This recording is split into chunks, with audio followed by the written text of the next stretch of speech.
Thank you so much for coming, and I wish you interesting discussion. Thank you, Sarah. Thank you for hosting us. My name is Ioannina. I'm Artistic Director of Imply Festival. This edition is titled Working Class Ecologies. It is up until Sunday. Please go to our website and Instagram and Facebook to follow the programs. We are so thankful and lucky that one of our projects, How Many Layers, is moderating and conceptualizing this discussion. So therefore, we're very thankful and looking very much forward to hear what you prepared. Enjoy.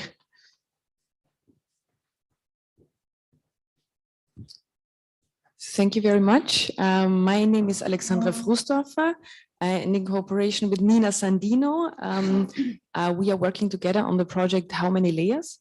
And this panel discussion with the title Beyond Layers is about the conversation around a textile supply chain.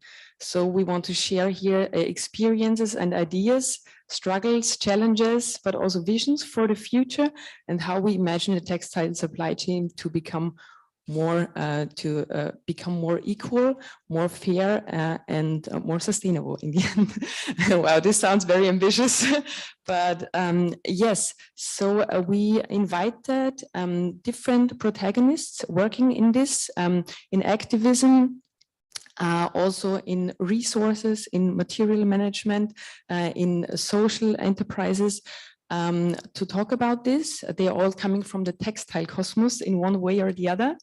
And we are very much looking forward to the conversation. We invited, as our first speaker is Gertrude Klaffenböck. She's a representative of the Clean Clothes campaign in Austria. She studied agrarökonomie and is coming from this background. Clean Clothes campaign is a campaign from Südwind. So she's the country coordinator for this. We are very happy you are here and looking forward to a 10-minute presentation of hers. One important thing, dear audience, since I know that many people are joining in from the YouTube live stream, we have a tool for audience participation. It's called Slido. So via slido.com, slido.com. It's just a regular website. You don't have to have an account or anything. We see it now. We see it now on screen. Here you can ask your questions. There's an entry code. It's #BeyondLabels. And here you can just post the questions and the audience can then vote if they want the questions to be included into the discussion afterwards. So this, of course, people in the room, but people behind the screens can submit their questions there. So thank you very much. And I'm handing over to Gertrude. Thank you. This one, yes. Okay, thank you for the friendly introduction. As mentioned, my name is Gertrude Klaffenböck. I work for Südwind. Südwind is an NGO working in the field of fair economy, a fair world economy, and focusing on product chains like information and communication tools, but also on food chains, on global food chains. And me, I'm the coordinator of the Clean Clothes campaign in Austria. And Clean Clothes campaign is a rather old campaign. Let's say it's more than 30 years old now, working for the improvement of working conditions in the supply chain of clothes. And I found the title of this event rather inspiring, and I took it as a red line for my presentation. So the secrets in our clothes. What we can see in our clothes is the violation of labor and human rights because they are imminent to a fast fashion system that we are exposed to at the moment. One of those secrets is, and this is a rather severe one, it's that living wages are denied for the workers. And this is throughout the whole branch, more or less, and throughout the whole supply chain. That people working in the textile and garment sector are do not earn living wages. What is also hidden is union busting, or that labor rights are persecuted and sometimes even arrested. So when workers begin to organize themselves to to protest and speak out for improvements, they are attacked. Then unsafe working places, and I think you all know the severe accident of Rana Plaza when a building cracked and more than 1,000 workers were died in this accident. And this is not a unique or single occurrence. It happens every month, several times in different countries, that there are fire accidents, that there are buildings cracking and workers are exposed to it. Then unhealthy working conditions, this is referring to the workplace factory, so that that workers are exposed to high temperatures in summer, low temperatures in winters, for example, that sanitary facilities are inadequate, that they do not have enough breaks during a workday, and so on. But also harassment, especially against women, and when the pressure within a supply chain for finishing orders also becomes higher, then very often harassment also increases against workers. Violence at workplaces, so that workers are beaten, but also sexual harassments, for example, are increasing as the more the pressure increases in such a work chain. And discrimination against minorities, like based on religious grounds, based on ethnicity, but also, of course, on gender. So these all are hidden violations that we buy with our clothes when we buy fast fashion. And fast fashion sustainable, well, I guess those figures are perhaps already known. I just want to mention a few of them. That, for example, fast fashion is accountable for more than 1.4 billion tons of greenhouse gas emissions, but also that more than 43 million tons of chemicals, for example, are used with annually in the fast fashion system. More than 522 million kilograms of microfibers are left in the ocean and rivers and waters due to the fast fashion industry. Well, fast fashion and sustainability, we hear a lot about it in the public relations campaigns, in the marketing campaigns. And very often it only refers to ecological factors and aspects, but there is also a third pillar of sustainability, and this is the social pillar, and there will be no sustainability without human rights.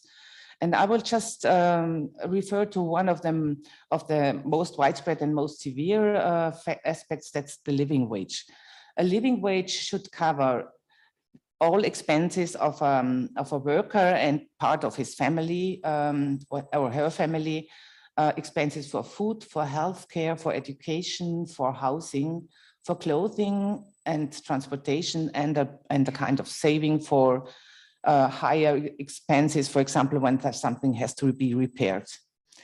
And here I have brought along, we did some investigation on supply chains. The figures of the red and gray graphs are from the supply chain of suppliers of H&M, so of H&M. This investigation shows that, for example, workers in Bulgaria earned not even 10% of a living wage when they are working for a supplier of H&M. In Turkey, it's close to 30%, and their colleagues in Cambodia and India, for example, have a higher share on their of a living wage that they earn in the factories.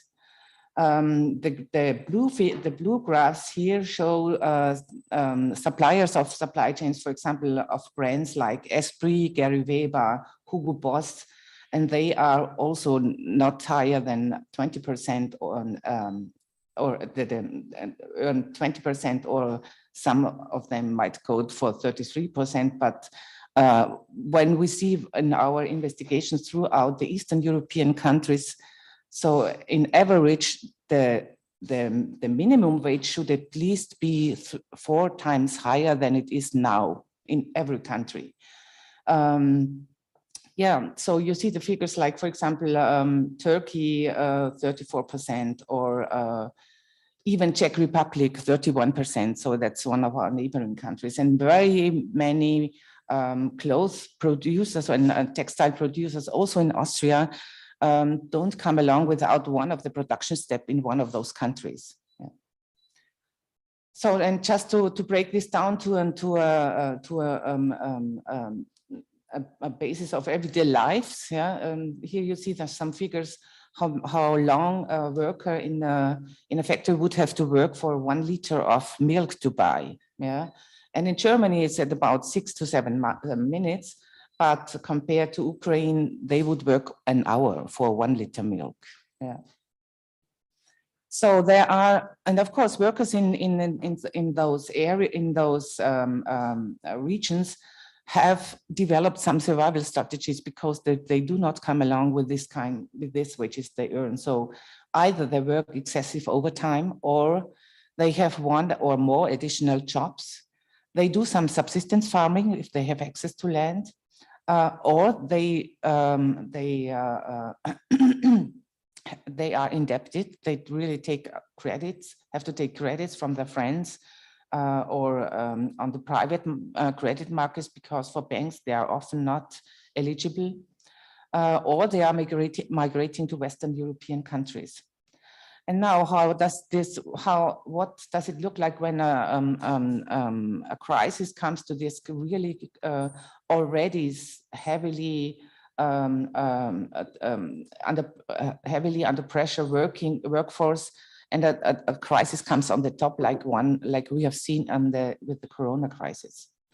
What we very often observed was, or also our investigation has shown, that there was a massive wave of wage theft going on. And wage theft means that when factories are closed and workers are sent home, they are not paid their wages. Yeah, so that is due to cancelled orders from brands. They didn't pay what they have ordered. They didn't sometimes even take the quantities they wanted to have, and just denied payment. So the factory owners themselves were under pressure, and the last in the chain, of course, are the workers who had to take the debt. In fact, yeah. There was also a wave of mass dismissals, so that some factories were closed and did not open again without any legal payment that they would have been that they would have owed to the workers. Union busting spread among the region, also harassments against active workers who were protesting, for example. And the workers who still were working in factories were doing this under really increased pressure in the supply chain. And there was no respect for occupational health and safety, for example, that they would have masks, or that there was a kind of distance, or that there were more breaks during a day. So this led to a kind of ongoing campaign also within the Clone Close network, and this is pay your workers, respect labor rights. This means that we are addressing still very well-known brands like Nike, Adidas, H&M, C&A, to pay their workers what they still owe them. Yeah, this is only really to pay up the wage gaps that have occurred during the pandemics. And on a global scale, when you just really sum this up, you come to an amount of more than $11.8 billion that those brands still owe their workers. So what's the way forward? So that's what we are always doing, but what has really become especially a hot topic is, of course, the living wages, the core labor standards.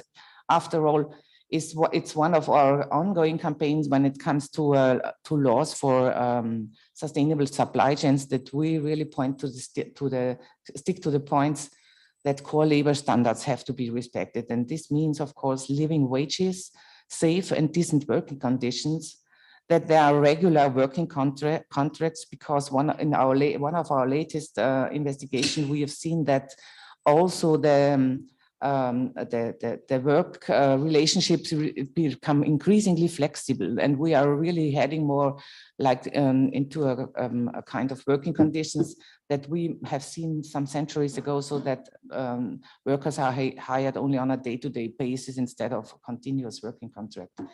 But also the freedom of association and collective bargaining, so unionization or even the organization in a group of workers when they start to speak out for improvements of the working conditions, they are increasingly under attack, and in unions especially.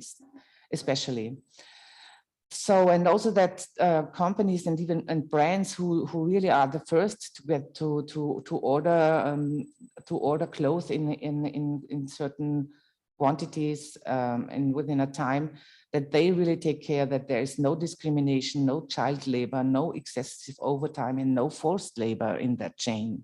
And this sounds like a kind of a matter of self-understanding for us, perhaps, but that's one of those things that I have hopefully explained a bit in depth, that especially when the pressure increases within a supply chain, that higher quantities have to be produced within a shorter production time period and at rather cheap money, then there's pressure really goes down to the factories and to the workers, and then sometimes it is outsourced, so it comes to homework. Homework is increasing as well.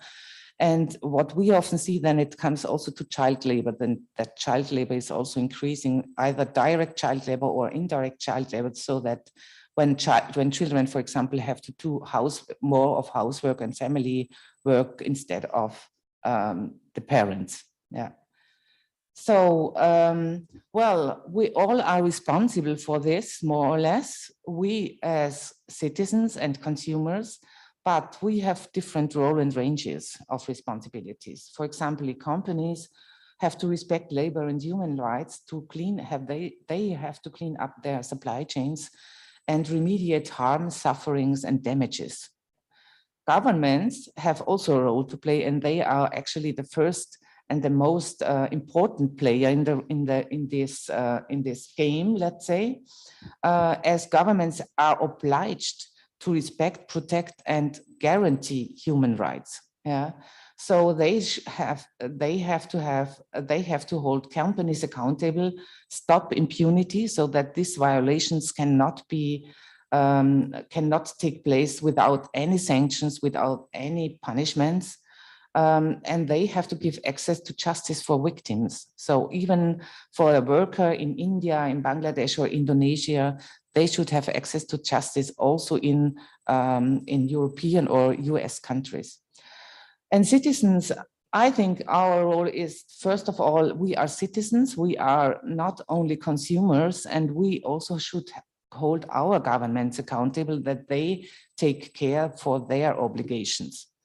And a part of that, of course, we are consumers and should buy responsibly. So we should not feed irresponsible brands and companies with the seriously earned money that we have to give when we are going to buy clothes, for example.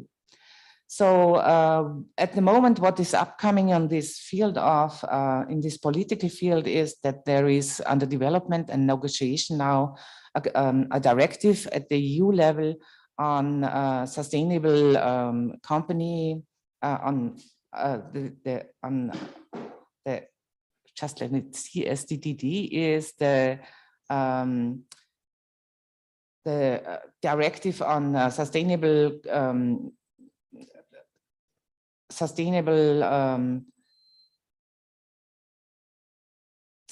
leadership in companies, or so. I just to translate it now, the scratch, sorry about this. And there is another guideline that is coming up, and this is that products made of forced labor should be forbidden for European markets to enter. So Well, that's just a brief insight on what is kept under and is covered by public relations campaign, and nobody wants to show us, and it's hidden as a secret in our clothes. Thank you for your attention.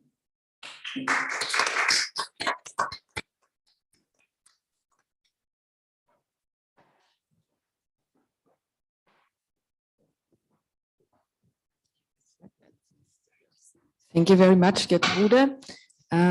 We unfortunately don't have so much time. It would be great to hear more, or even I could listen endlessly, of course. But we only have planned 10 minutes for each presentation. For the audience, please don't forget, we have an online tool to join in and ask questions. It's accessible via slido.com.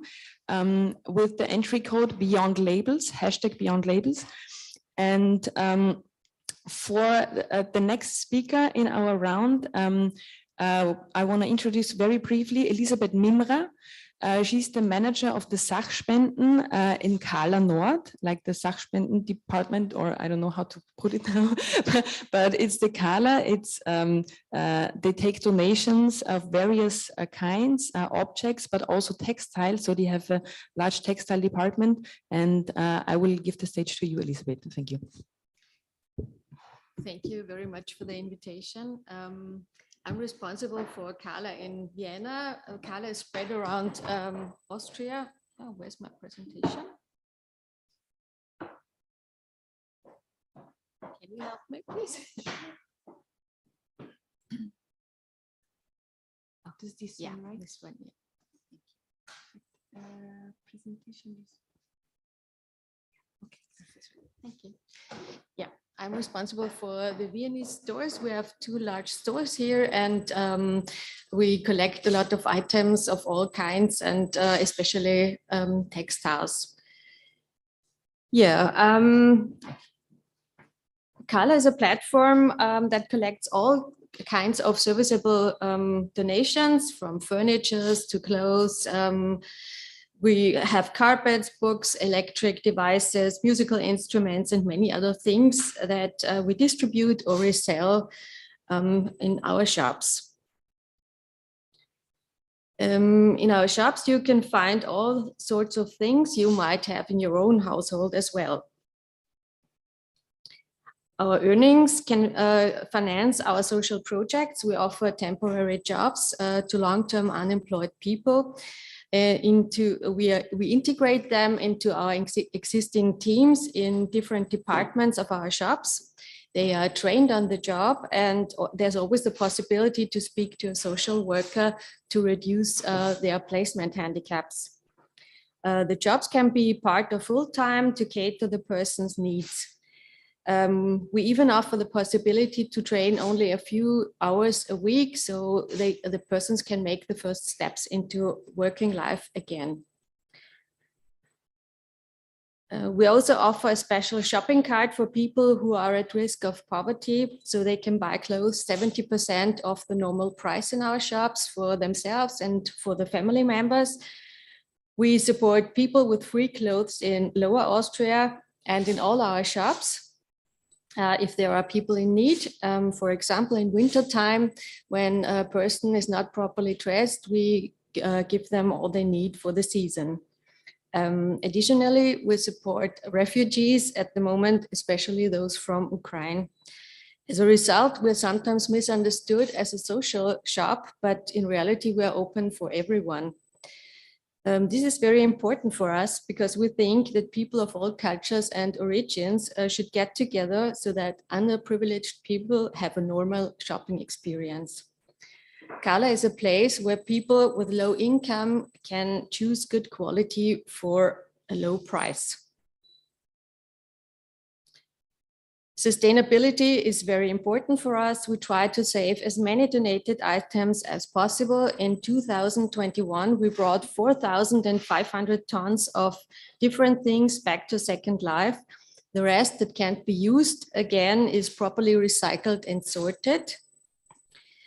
All in all, 420 tons of non-usable items had been broken down in 2021, and this is all made by hand.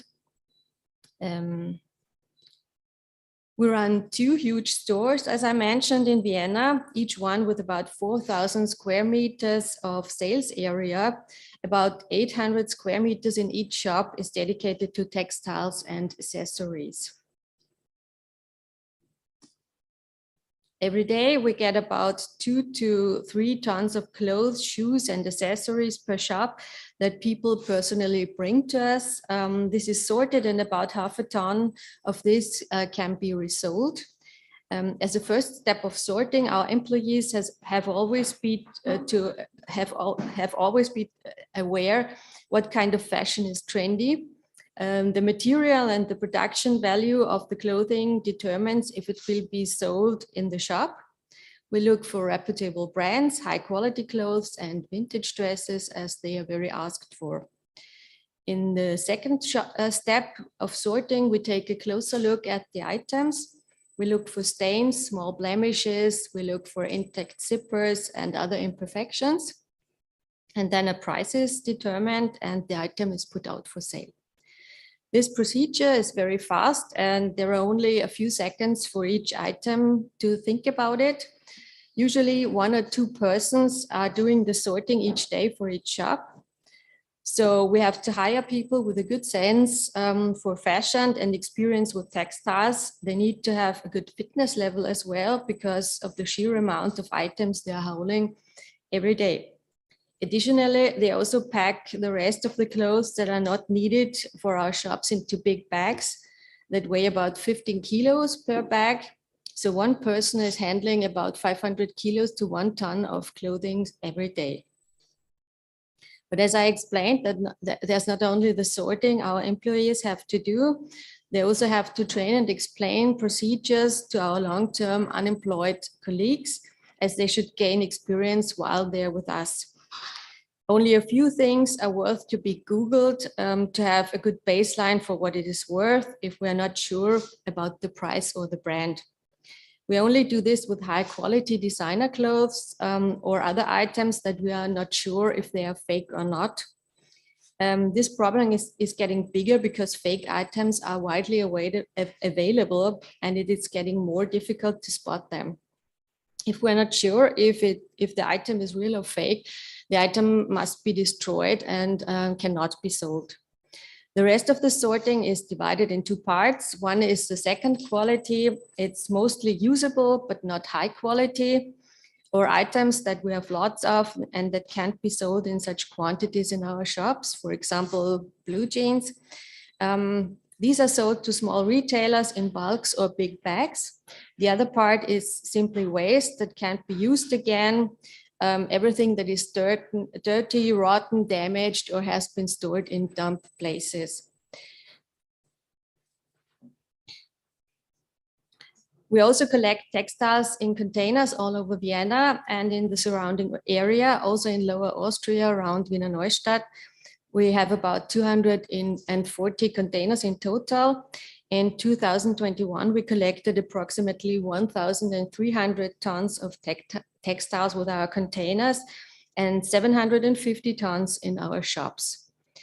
The quality of clothing that is put in the containers is usually not as good as the things that are brought to our shops. We think this is because at our donation stations, we collect items in person and inform people about the things we can take or not, or we're not able to sell in our shops.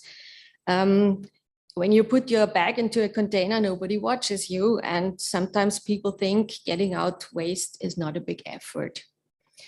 We sort only those quantities that we need for our social projects and our shops.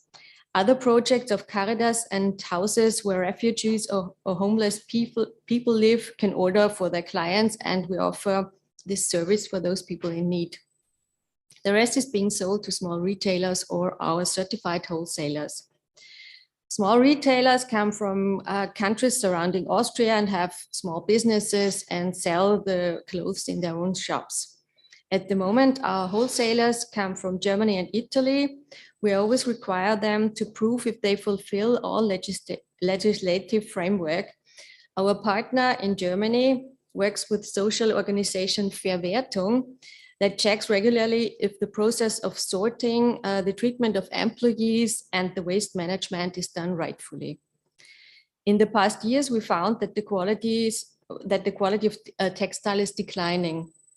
A big part of the donated textiles come from cheap production and can often not be resold or reused again. So what does that mean for our work? People increasingly love secondhand shopping and ask for good quality items. So to get these, we have to sort out bigger amounts of over the past years. To get the same output every year, we have to work a lot more. This process is accelerating, and we get a lot of things that still are unused, but often made of very poor quality materials. We see more younger people coming to our shops, people that care about the environment and think about sustainability. They don't want to be part of destroying our nature, but still desire fancy fashion and want to be dressed individually. So there's a mix of people in our shops that not only buy secondhand because they have to save money, but they also like the spirit that matches with dressing in secondhand clothing. So slowly there's a little gap opening between the expectations of the customers and the donated quality. I can say we're still able to satisfy the expectations, but the effort it takes is getting bigger very fast. Our concerns are that with the increasing lack of quality items, it's getting more and more difficult to offer sufficient amounts of good quality clothing for our customers. We started campaigning that people should think about their shopping habits a few years ago. Think twice before you buy new things, sleep over it, buy the things that fit with the rest of your wardrobe, and ask yourself, do you really need this piece? Our advice is always to buy secondhand first, look for good quality, and use what you have already got. And don't forget about repairing it. Oops. No, there's something missing. Yeah.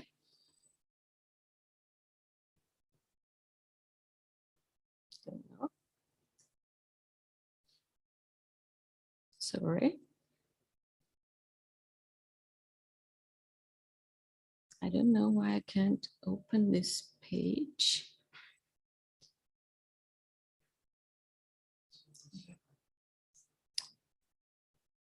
Okay, I have to show it like this. Together with 19 other social organizations in Austria, we will launch our online shop in October. And the challenge in selling secondhand or vintage items is to assess, determine a price, and properly present them. A lot of resources are needed for this process. This is in stark contrast to mass-produced items where everything is predetermined. We will sell a diverse range of goods, not only textiles, and this will be the greatest difference to other secondhand shops as most of them deal with fashion. The profits will go towards financing jobs for long-term unemployed people.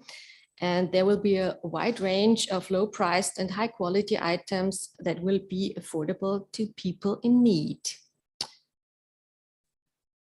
Thank you for your attention.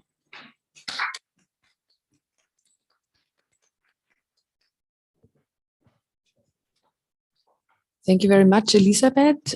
These were now two perspectives from two different angles of people who are working in different textile sectors. Gertrude was more about people working in production, but often we also forget about the afterlife of our clothes. And Elisabeth elaborated of how, like, what's the work, like what's the actual work and expertise that also has to go in this, in the second life cycle of the things we wear. Our next speaker is Veronika Bohrn. She's an author and publisher. She's also an expert for the employment sector, if I'm correct. And she's also speaker for the initiative, Initiative Lieferkettengesetz Österreich, which is an independent citizen initiative. And she will explain us a little bit about what this initiative is and from her perspective. Thank you. So first of all, thanks a lot for invitation. I'm really happy to be here, and I have to say that my English isn't the best. So I will try to do my best, and I will try to speak as clearly as possible. But if there are any mistakes that I'm doing, I'm already saying, okay, I'm sorry. My English isn't that practiced that well. So where should I start? The two women next to me already talked about a few of the problems in the textile industry, and especially in the conditions of where the products are made and how they are made, and also what is happening with it. We, as our initiative, we are trying to support a supply chain law. And the supply chain law sounds a little bit difficult, and it's a little bit silly name, but the principle of the supply chain law and the reason why we are doing this, and we are a lot of really different people coming from totally different background conditions. For example, I worked for the last 10 years in the Union for Private Employees, and were for precarious workers' conditions. So my goal was to improve the working conditions of people who have jobs which are not regulated, which are not under some kind of the law, and also not under some kind of the supply chain of the of the contracts that usually are falling in Austria. So in Germany it's called Tarifverträge. In Austria we call it Kollektivverträge. It's some kind of collective bargaining for all the workers and all the conditions. But the problem is that in every country, also in Austria, and especially in the global south of the world, these contracts aren't for everybody. And there are always people who don't have these contracts, and these people are the one who have the worst working condition from all. And that's a system that is really, really lucrative for big companies, and for companies, especially in the textile sector. Because if a company knows, okay, in this country, I have these conditions and I have these laws, and these are obligated for most of the workers, then I have to pay some wages, I have to pay some social security, and then I have to follow the law. But in other countries, there's nothing like that. Or there are people, for example, refugees, or people which don't have an officially legal advice to work, so they can produce in a really, really cheap way. And that's the system. So companies also from Austria going to other countries to produce in a really, really cheap way. And as cheaper it gets, the better it's for the company, but the worst it's for the people who are working there. And also the worst is for us, because now it's so highly dominated in the textile industry. It's so usual and it's so common that all the dresses and clothes we are wearing are made from people with really, really horrible working conditions. Gertrude Klaffenböck already told it, that we as consumers nearly don't have any possibility to buy something which is not dump and which is not made out of bloody hands. For example, if I want to go to a shop, then I'm always looking, okay, what's the material? Is it cotton or is it plastic? It's really hard to find clothes without plastic, for example. So that's the start. The materials are really, really bad and getting always worse, because plastic is way more cheap than cotton, for example, or other better due materials. That's the first problem. The next problem is when I'm working, when I'm buying something, then the label says, okay, it's made in Italy, it's made in France, it's made in Austria, or whatsoever. But I don't know if it's really made there, because in the label is standing something, and the practice in the background is something different. Because, for example, a zipper is made into a trouser, and then they are saying, okay, the zipper is made into the trouser in Belgium, for example, or in Austria, and so the whole trouser is coming from Austria. And that's not the true. The true is that the cotton is coming from China, that the fabric where the cotton was built into some stuff is in another country, and also in another country is there's going to make a zip. And so the textiles were going around the whole world and were made in every different countries, and in every different countries there were always the people who are working there with the worst conditions that were possible. So companies can make a lot of money with that. We don't know what we are buying. We don't have not really the possibility to check out what we are buying because there's no transparency. And it's worst for the environment, it's worst for us all, it's worst for the people. So it's a system that is completely inefficient for all of us. And it's really disturbing us and our planet. So what we want is to have a law that is, for one point, is doing some transparency. So if I want to go shop, then I want to know what I'm shop. I want to know where is it made, how is it made, from who is it made, and what were the conditions of how it is made.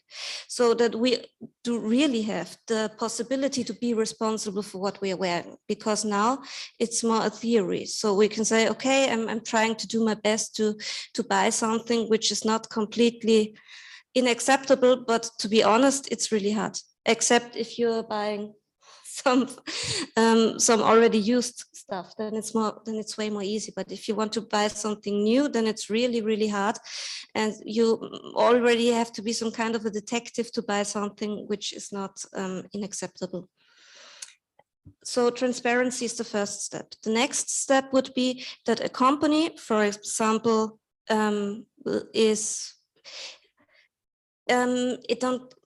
maybe stay with the example of H&M. A company like H&M makes profit in countries like Austria, makes a lot of profit in our countries, and is doing their product in another country where the conditions are really bad. But every company does it like that. It's not only H&M, but it's a common problem today. And what we want is that H&M, who is making a lot of money in Austria, is also responsible in Austria for what he does in other countries.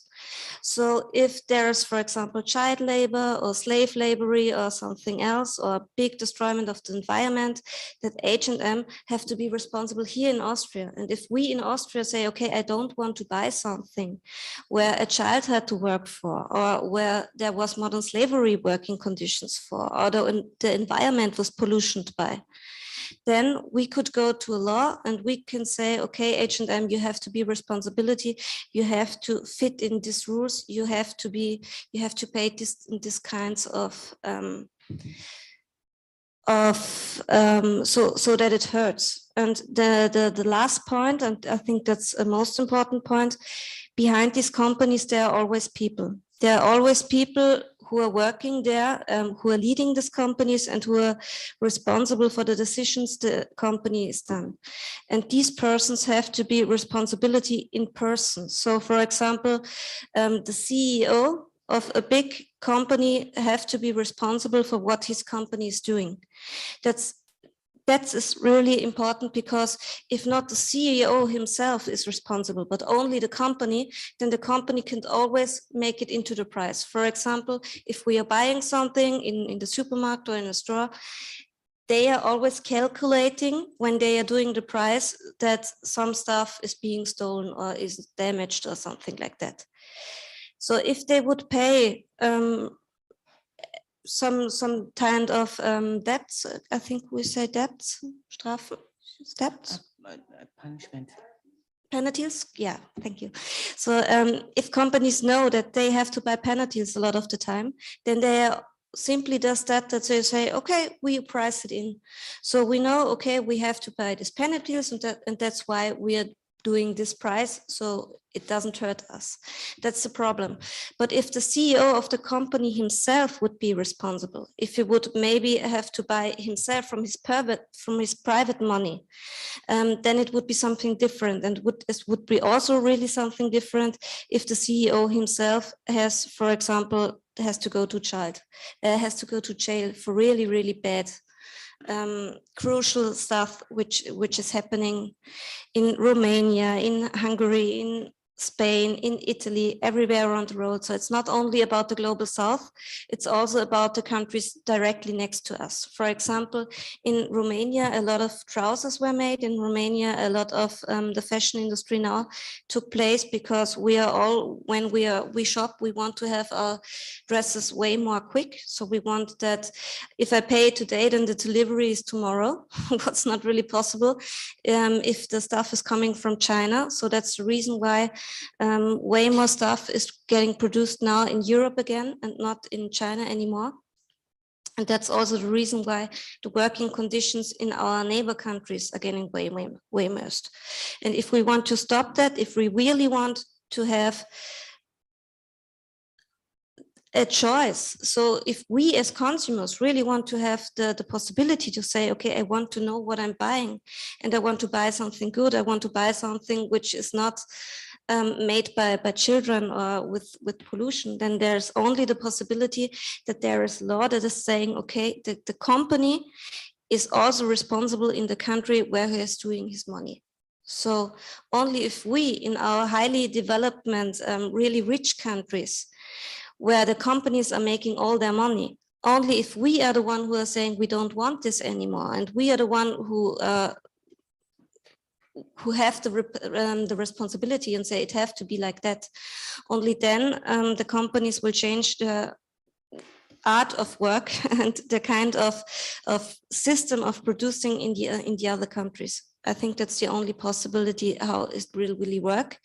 And I think it has to be a law, because when we know something and when we learn something in the last decades, then that companies will always do what's the most lucrative for them. They will always do what they can money with. They will never see, okay, we want to be fair, we want to be good, we want to be nice. That will never be the topic, that will never be the point for big companies. That's not how they are working. They are only working for money, and they are only working for profit. So it's really important that the states and the European Union and also Austria and other countries where the consumers are saying, okay, we don't want to buy this kind of garbage anymore. We don't want to buy stuff which is made out of children's hand and which were made under really cruel conditions, which are absolutely unacceptable. And I think that's the idea behind the supply chain law. And that's the idea for why we as a group of different people from different backgrounds with different job experiences and in different ages are saying, okay, we want to do something against it. We want to go to the street, we want to go to companies, we want to have flyers everywhere, we want to have some awareness, and we also want to say we don't want this anymore. And it's really important to show this to politics as well, because the politics are doing which the politics want to be elevated, and they are taking a look about what consumers and what people do want. And if we don't say we don't want this anymore, and if we aren't loud, and if we are all as a group are saying this is unacceptable and we all want to change that and we all want to do something against it, then politics will never move. And I think that's the reason why it's really important for all of us to say something against this and to be aware of what is happening and to do something against it. And it's not important what we are doing. It's important that we are doing something. So it don't makes a difference if I'm talking to my neighbors or if I'm talking to my parents and they say, okay, I don't want this anymore. Or if I'm only trying to buy secondhand, or if I go to demonstrations, or if I make something else. But what really important is that everybody of us and that we are all are doing something, and we are all are saying loud and clear, we don't want this anymore. I think we have to be responsibility not only as consumers, not only when we go to shop, and not only when we try to buy something which is less worse than the part next to it, so that we only do something as citizens, something as as people who have a political right, who have the possibility to do something, and especially here, we are here in the West, we can do a lot. And so we don't, it's not okay from us to just look down and do nothing. We have to raise up and we have to do something. And we also have to do something not only for the conditions in our neighbor countries, but also for the conditions in our country by ourselves, because everything we are doing, and with everything we are harming our neighbors, we are also harming ourselves. Because the working conditions and, for example, the living wages in Austria definitely always getting worse if our neighbor countries do have worse working conditions as well. So, for example, if we know that the company in Lower Austria is having a fabric and we know, okay, 50 kilometers away, the living wage is about 50, 60, 70% way down, then we know we all have a problem. And so that's the reason why we all have to do something. So I'm sorry for my English again. And I hope I made clear what's the idea behind a supply chain law and what's the idea behind of the responsibility that the companies have to keep and how they are coming to this responsibility.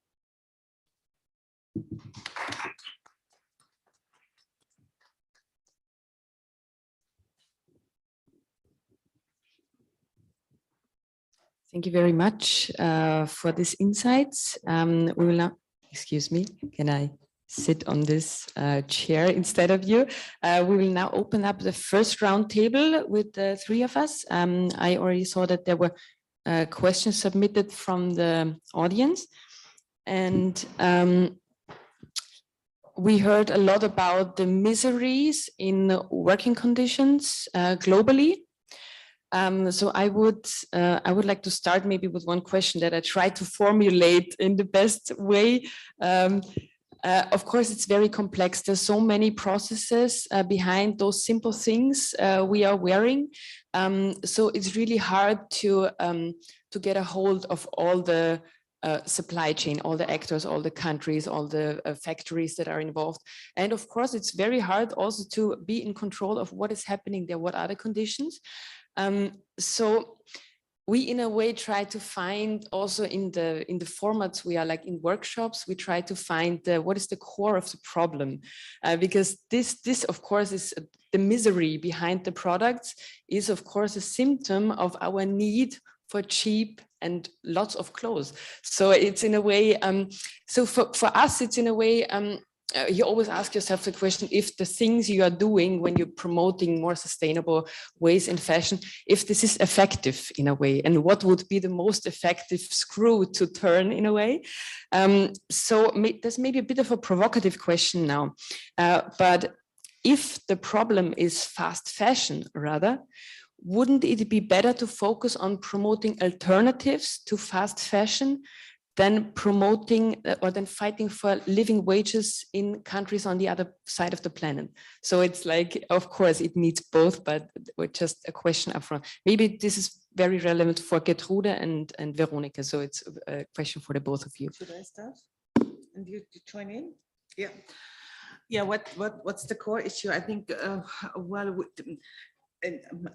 that's what I've learned, but not only from the work with clean clothes companies, that when in the last decades, this kind of liberalization of markets, where all the normative laws, for example, to really uphold labor laws, yeah, to uphold ecological conditions or to protect the environment or so, have been eroded, increasingly eroded, and I think some countries in the global south have come really under pressure to decrease their level of protections. And so that's one thing, this kind of really global, that since the beginning of the 1990s, so at about 30 years ago, this kind of downhill race was going on at the global scale. So to look always for the country with the cheapest wages, with the lowest protective laws, and this kind of downhill race is still going on.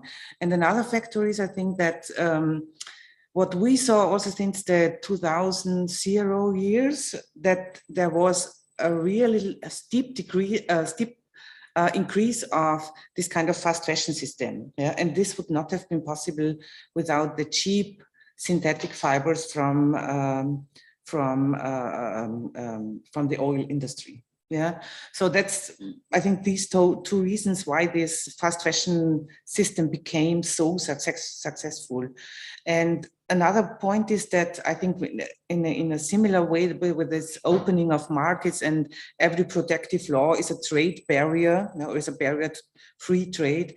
It also hides a lot of increasing poverty in the wealthy countries. So that's it depends. So I think that the both are linked to each other. That's the macro level, and now we are in a phase where consumers and citizens become aware, and they feel unsatisfied with this kind of society, that how it has developed, and suddenly we have to look for micro solutions, and that's not possible. Therefore, it is so important to really have this kind of political spectrum also to focus on that, yeah, because there it's more, at least it's, as long as we have a democracy and we have rule of law and we are trying to uphold this, yeah, then it's promising to be more sustainable, because a company would not change its model, its business model, as long as it is not obliged by law. Yeah, it's when it comes to taxes, it's when it comes to improve the working conditions, and it will not go. And I really agree with Ms. Bohrn Mena. It will not go without liabilities, without really having victims having access to justice and be remediated. Yeah, so it's. And also a personal liability. I fully agree what you have mentioned. That's really important. Yeah. I will just add a follow-up question that links to what you just said. It's from the audience and is addressed to Gertrude. Of course, if the production conditions do have to improve, this means also that fashion might become more expensive. Because now fashion is really accessible. It's more than accessible. It's like here in abundance, and you can buy a shirt for €3, which is crazy. So how do people with lower income pay for sustainable clothing if the clothing is, like, in my opinion, it's not bad if it gets more expensive, but it might be that from this there also arises certain inequalities people might not be able to afford. Should the state also be responsible for non-citizen work conditions? I'm not quite sure if I understood it right, but it's part of the same question. Absolutely. No, I think what is clear, I mean, when it comes to labor rights and human rights, they are universal. Yeah, and they go with every human being, no matter if there's a citizenship behind it or not.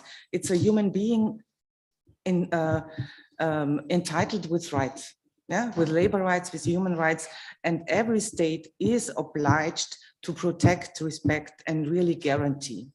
And I think that's one of the, but that's really just my personal feeling that in the European countries, we have, in the last 50 years, we have grown with a kind of sense that these rights are guaranteed for us.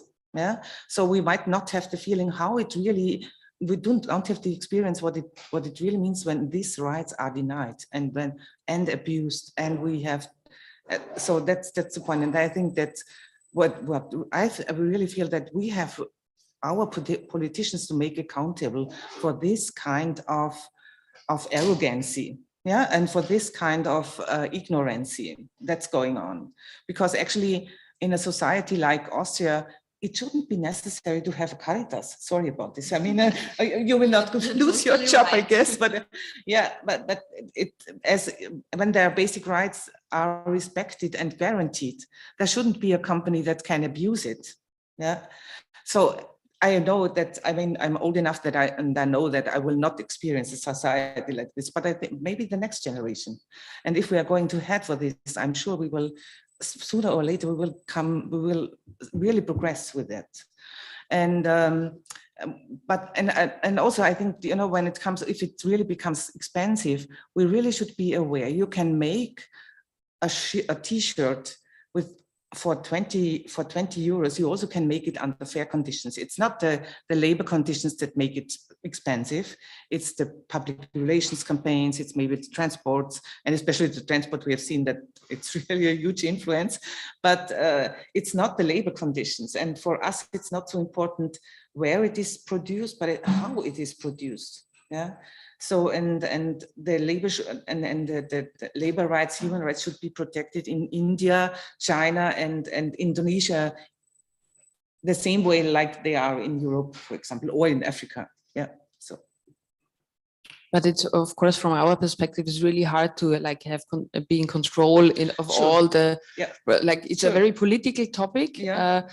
So the question, but like, may I just, no, but perhaps it's also kind of like shift that's necessary from us as a consumer and citizen, that we do not have everything under control. Yeah, that's one, and we really have to build trust again. Yeah, and really check who is credible, who gives credible information, who is really reliable. Yeah, and who is transparent. We've heard about transparency, and it was really interesting to see with what kind of problems you are struggling. Yeah, it's really interesting to see that there are similar problems coming up suddenly. Yeah, if this really this model is becoming even more, yeah, crazy, let's say. So sorry. So everything Gertrude Klaffenböck was saying is right. Everything which you're saying is right. We as individuals, we can do something, yes, but we can do something as to raise our political voice. We can do something by saying to the politicians, we don't want this anymore. That is our job in my kind of that's how I see it. But there will always be the need of people to buy some products, always. And yes, we are buying a lot of way too much today. So yes, it's true that we should consume less, that we should be more aware, and that we should buy some used clothes, and that's all okay, that's all fine, that's all really nice, but that doesn't change the world. If we want to change the world, and if we want to change the system, and the system is really toxic, the system is really bad, and the system is completely fucked up, if we are honest. If we want to change that, and if we really want to have better conditions for all of us, because if the environment is polluted a few kilometers next to us, we also do have a problem because of it. If in our neighbor countries people don't earn something, then we always will have the problem in Austria to argue. And I said this as a former union worker, we will always have the problem in arguing, because we always becoming the argument, but if we are paying that high kind of wages, then the companies will go to our neighbors, and then we will all lost our jobs. I heard this every time, 10 years, once in a while, the whole time. So if we want to change that, then we have to build some laws. And that's the responsibility from the politics and from our governments. We should have a government who is doing the rules and the laws for the companies, and not in a different way how it is today. Today, it's the companies are doing exactly what they want. They are telling us what they want. They are doing a lot of money for making good PR, for making spots which are telling us they are green, they are responsible, they are all really nice and all really healthy, and everything which they are doing is perfect and fine, even if it's not the way. And if we want to change that, then we can't do this as individuals when we go shop or we don't go shop. Then we can only do this as political voices, as as voters, for example, then we can do something, but not only through less consumption, because also if we would buy less, there would always be something we would buy. And there's also a human factor. And the human factor is we all want to look good. We all want to have some kind of distinction from our neighbors. So we all want to be someone special, and clothes, for example, are really personal stuff. Clothes is something which we think does represent us. So that's the reason why, especially in clothing, we invest so much. We have importance how we look, and this will always be there. And I think it's not really realistic to tell everybody, okay, stop shopping all the time. I think this is a really, really practical and good advice that companies are giving themselves, because then they don't have to be responsible. For example, if a big company player is saying, okay, you can buy our new green line and you can buy our conscious cotton products, then everything is fine, then you're a good person. Then that's not the reason why a company is changing its system. Then this is not something which really changes the system and the conditions for real. It's only some kind of a lollipop we are getting, or something like, okay, you're a sweet person, you're trying to do your best, be stupid again and do it again, but that don't really make a change. Maybe I connect this to Elisabeth's work in the Carla centers. How do you see your role at Carla and kind of in this recycling chain in a way? How do you see this as political, and how do you see, or how do you feel this has an effect on the politics of textiles? Or maybe a little bit more of a provocative add-on to this question, how do we prevent textile recycling or this donation system to become the dumping ground for people to get rid of their old fast fashion in order to buy new ones? There was two very different questions now, but the first one is, I think, very interesting, because you said like it has to be like, it is a very political topic that we as consumers, we don't have so many possibilities there. But like you can see it from various different sides. We are all responsible in some ways. So this, how is this second-hand, this option for second-hand, how is this really an alternative that you feel has a political impact also to really make a difference?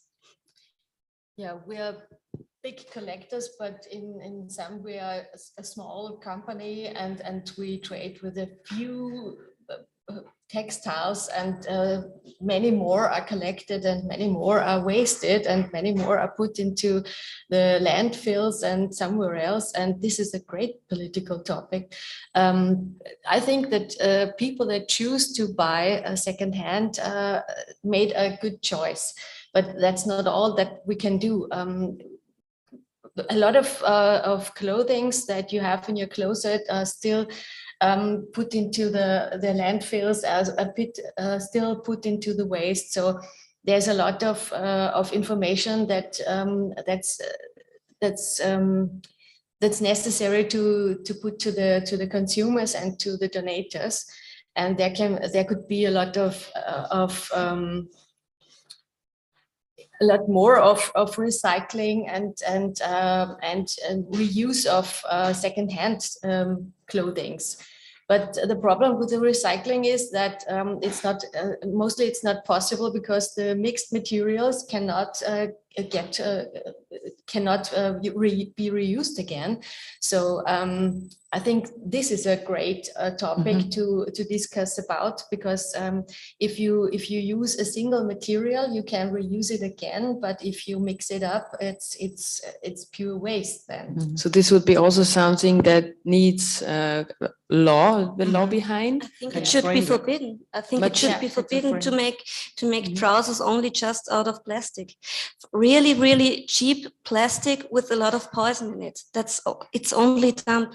It's poisonous dump. For example, there are really big there's a big desert in Chile, for example, which is full of our old clothes. from China. Most of them wasn't ever weared or wasn't ever sold. It goes directly from the fabric to the desert, and there it pollutions and it poisons the whole the water, the soil, everything, because it's so toxic. There's so much chemistry in it, and there's so much oil in it and plastic in it. That's dangerous waste. That's not clothing how it should be made. And what could be strategies how to communicate these substances or chemical or toxic processes behind not only the toxic working conditions, but also the materials? What would be like, are there ideas, for example, that you figured out or trying to figure out in your initiative, how to that revolve around labeling? Because it's called, like the podium discussion is called Beyond Labels. And in one of our workshops, we tried to figure out how an alternative label could look like, so it communicates those aspects to consumers and makes the piece more transparent. And we really, it was really tough, and we didn't manage well, because it would be so much you would have to consider. Because thinking about mixed materials, of course, every material has such a different supply chain behind. So like, what is the amount of detail you can communicate to consumers in order for it to be understandable? If you ask for consumers to also be conscious about what they take, like with food labeling, for example. Like, are there ideas on this? Like, what's the alternative to labeling also? Well, we have not only the supply chain law now at the European level, but there's also the Green Deal, and when it comes really down, and that's one of our critics, is that it's really focusing on this material flow things, be it that for upcycling, for reuse, or also repair, and also for second-hand models, that they are supported. I mean, that's a good step. Nevertheless, there should be some human and labor rights that should be more supported in that. That's one thing. And I think that I think that there is a kind of rather good, well, and it has some edges, but there is a system in place, for example, in Austria and Germany, would be eco-labels, and they also had a kind of like gap with the labor rights system, but now they are catching up, yeah, and there is a law behind that. So every producer who is applying for this has really to prove, and if it doesn't show, and if there's anything wrong in this documentation, not only the document but also the production chain, then you really have, either you lose it or you even have to pay, for example. So that would be a kind of system, and of course that's just, but all of them have just a kind of like certain step of the production chain in focus, yeah, and how to communicate this beyond, and also how to perhaps to make this as a kind of like each label linked to another one, where you have a chain of trust, for example, yeah. That would be a possibility, and but it should be really under control, we say under democratic control, and this would mean a kind of system of authorities behind it that regularly check. Yeah, that's it. I think that's one of the, at least partly, it's part of the success why, for example, organic food has become successful. Yeah, as there is a kind of system behind where there is a kind of sanctions and it's regularly checked, and it's not checked by the consumers. There is an authority, yeah, who really could, and also I think it's still there's still too little transparency behind the organic food system, but of course that you can improve, but we do not have this in a textile production chain, for example. I think there would be two possibilities. One is a personal possibility for all of us. So if we are buying something, it's always important that there is as plastic inside as it's possible. So always looking inside and look if it's cotton or if it's something organic, something natural, or if it's made out of oil. That would be a real important factor, what we can do personal. And another point is, we are not paying for the material. We are not paying for the conditions which products were made. We are only paying for the trademark. So there are fabrics in China where you have a Gucci fabric and a Kik fabric made by the same person, made out of the same material. But we are paying for one of them. We are paying 600 euros, and for the other one we are buying 6 euros, only because there is a trade on it, and the trade is saying, okay, this one is high fashion and this one is cheap. But we don't know that, and we don't know if we are paying for only the trademark or if we are paying for the material. And the point should be that we should pay for a good material and we should pay for good conditions and not for a name on it. And now we are paying only for a name, and these names are really saying nothing, to be honest. Because also when a label is saying, okay, we have a green line and we have some conscious clauses as well, they are still the same company which is doing still the same cruelty in our neighbor countries and in our country.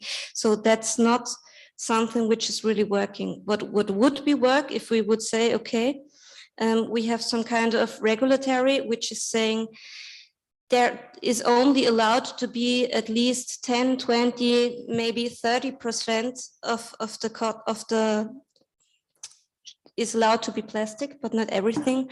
Or if there's also, especially with the chemicals, if something is forbidden. For example, in Austria, chrome is forbidden. Chrome for doing leather work, for example. Yes, leather is made, it's really, really, really poisoning how leather is made, and there's chrome in it. And in Austria and in Europe, it's forbidden, and we all know, okay, chrome is not okay, because if chrome is coming to our water, then we all get sick and we all get cancer, and so we don't do it here. But it also have to be forbidden in other countries, and it's the same with the colorings of the clothes, because one of the most poisonous factor is the color of the clothes. And there would be also the possibility to say, okay, like we do it with Teflon, or like we did it with asbestos or with other substances in the past. We said, okay, asbestos and all this kind of stuff is forbidden. We do have to do this with clothes as well, and we do also have to do this in other countries, also because of our own health. Because to be honest, I also don't want to wear something on my skin which is that poisoned, and I think nobody would want that if the person would know that. So we have to change the regulatory, and we have to change it global, and we have to take standards for the whole world. If we don't do that, then we will always have these kinds of problems in our shops. We will never get it away. So it's nice if you have some eco-labeling, and it's nice to have some special products that people can buy if they want to, but there have to be a ground zero, so that there have to be always something down low. So it's like with wedges. There always have to be something which says stop on the ground. And if you don't have the stopping on the ground, then you will always have conditions to get worse and worse and worse. And that's a real big problem. So it shouldn't be a privilege to buy sustainable things, but standard. Yes, yeah. And it wouldn't be that expensive. So it's not expensive, yes, because we are buying for names, we are buying for PR, we are not buying for the, we are not paying for the materials. Okay, thank you very much. I have to wrap this round up since we're a little bit behind in the schedule. It's a tight schedule. Thank you a lot. This was more like, this round was more about an institutional perspective rather upon the textile chains, and also how that political, like the bottom line or the conclusion is maybe that the responsibility is rather a political one than an individual one. And for the next two speakers on our panel, they are joining via Zoom, since one of them is joining from Chile and the other one from Greece, I think. they are coming from different fields. One more from the cultural and arts field, like raising awareness through her practice. Of course, could be with individuals or political ones. And the other one is Beatrice O'Brien, like Adi Liraz is the artist, and Beatrice O'Brien is the country coordinator for Fashion Revolution from Chile. And we already heard about the Atacama Desert. But we start with Adi. I think, yes. Welcome. No, we start with Beatrice. We wanted to make a short break. I'm not sure. Do we need a short break? We planned a short break of 5 minutes before going into the next presentation. For a toilet break, and then we meet again here in 5 minutes. So thank you.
Hello, welcome back again.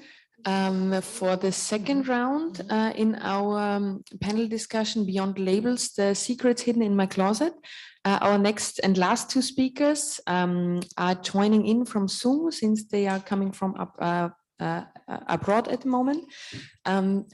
The first speaker will be just one thing up front. The audience behind the screens or also in the room here are invited to ask questions via the website slido.com, slido.com, with the entry code #BeyondLabels. You can submit questions there, and I will try to pick them up for the roundtable afterwards. So our first speaker in this session is Beatriz O'Brien. She's the country coordinator of Fashion Revolution in Chile, and she's an activist for sustainable fashion for quite some time. And I invite you to introduce yourself in more detail and share with us what you are doing and what your goals are with Fashion Revolution. Thank you very much for joining in those early morning hours, and welcome. Hi, everyone. Thank you very much for the invitation. It's been a super interesting talk. Well, I'm a sociologist. That's my profession. I've been working in the fashion field, different spheres from the fashion field, research mainly for the last 20 years, more or less. So I'm very happy to be here and to be sharing this conversation with you. I'll be talking specifically because there's a lot of subjects to talk about in the fashion industry as a whole, but I'll be talking specifically about a local campaign that we launched with Fashion Revolution Chile. That's called Where Does My Clothing End? Or Donde Termina Mi Ropa in Spanish. And we are addressing, well, obviously the problem we have in the north of our country now with the huge textile landfills that I guess you've all have seen. But also to talk about what I would say are the main problems of the industry now, like overproduction, overconsumption and textile waste. And when I talk about overconsumption, also about the underutilization of clothing, that has a lot to do with, people purchasing more clothes and clothes being more accessible, but also clothes being used for a very short period of time and then being discarded. I think these three topics, we all can agree that are maybe the big topics in the fashion industry now. So I would like briefly talk about my country, about Chile. I also belong to the Latin American network of Fashion Revolution, where we address the main problems of the fashion industry in our territories, but we also try to find what we have in common from our region and to talk as territories and also as a region as a whole. So I would like to go back a little bit in history because I like history. I find lots of to understand the present and also how we're going to move to the future and to transform the industry we actually have and to build a new fashion ecosystem. So, well, until the 1970s, Chile used to have a big, strong and flourishing national industry. It was protected by the state, it was driven by the state, and mostly in 97% of, there's some information from 1967 in Chile, and 97% of people used to dress in textiles made in the country and also sewn in the country. So we had everybody used to dress, from the national industry that was also focused on on supplying the country with clothing. So from the 1970s, 1980s on, that happened like in every country, but in Chile was especially, I would say, like it was a very shocking process where our economic model changed from these economies that were protected by the state to free market policies and an open economy to the world. Yeah. So the national textile industry started to struggle in the 80s with the imports of clothing. I'm sorry, that's my cat. Just one second.